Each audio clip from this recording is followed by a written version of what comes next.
Alegria Heróis, no canal da história de hoje falaremos sobre os 6 maiores imperadores romanos. O Império Romano ainda fascina muitas pessoas, especialmente pela grande quantidade de imperadores que teve ao longo de sua duração. O que não se explora muito é que diversos imperadores tiveram seu governo já em idade bem avançada, especialmente quando a expectativa de vida não era tão alta como atualmente. O primeiro imperador que vamos falar é Vespasiano. Teve uma carreira como comandante militar por alguns anos, servindo diversos imperadores e constituindo sua reputação como líder durante esse tempo. Após a morte de Nero, no ano de 69, Vespasiano foi declarado como novo imperador pelo Senado. Ele já tinha 60 anos nessa época. Diocleciano teve uma origem mais simples e também foi subindo ao poder por meio do serviço militar. Ele foi nomeado imperador no ano de 234. Permaneceu no cargo até 305. Já tinha mais de 60 anos. Durante seu reinado, Diocleciano ficou bem conhecido por fazer diversas reformas para lidar com os desafios da Roma antiga. Tinha na época, além de introduzir o sistema de governo, tetrarquia. Agora vamos falar de Antônio Pio.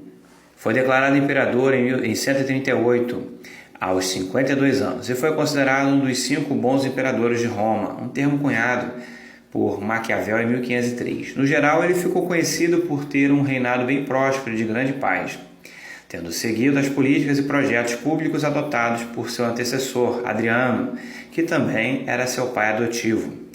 Antonino permaneceu no cargo até o ano de 161. Tácito. Marco Cláudio Tácito foi outro imperador que começou sua carreira como militar e político antes de chegar ao trono. Ele foi escolhido pelo Senado romano para suceder Aureliano, assassinado no ano de 275. Ele já tinha 75 anos nesta época e, infelizmente, seu reinado durou apenas 6 meses, já que ele morreu em 276. Durante esse curto período, Tácito focou em tentar restaurar a ordem ao império, que se encontrava em tempos de bastante instabilidade. Gordiano I. Infelizmente, o imperador mais velho de Roma também teve um dos seus reinados mais curtos. Ele chegou ao cargo em 22 de março de 238, quando tinha 81 anos de idade, algo considerado bem incomum.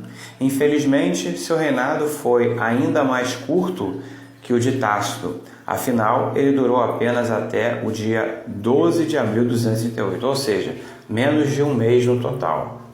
Mesmo tendo estado no trono por poucas semanas, é conhecido por Gordiano I. Foi um imperador respeitável e que possuía grande liderança. Ainda assim, ele sofreu muitas dificuldades como imperador, tanto por parte do Senado como do exército de rivais ao seu trono.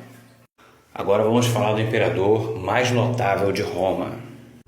Lúcio VII Severo, imperador romano de 193 a 211.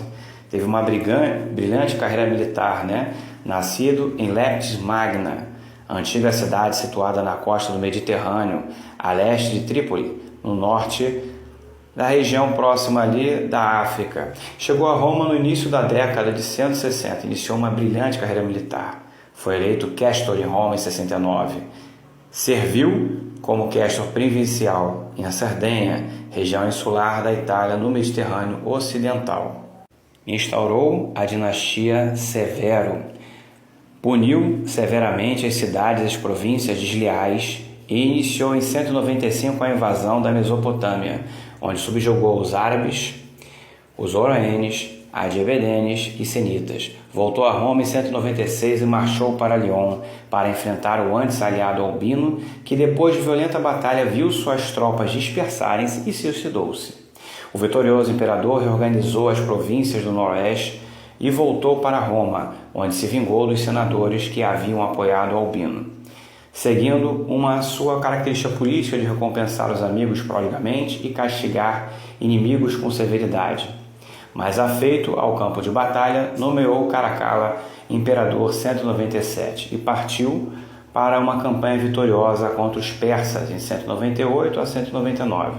Em seguida visitou o Egito, onde se empenhou em extensa reforma administrativa. Mais tarde visitou a Síria, voltando a Roma em 203 para celebrar o jubileu de 10 anos de governo.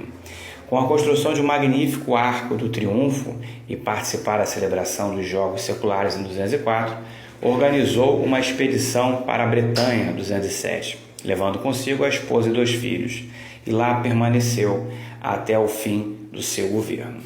Preocupado com a instabilidade mental de Caracalla, fez com que Geta, em 209, se tornasse César, segundo posto do comando após o imperador.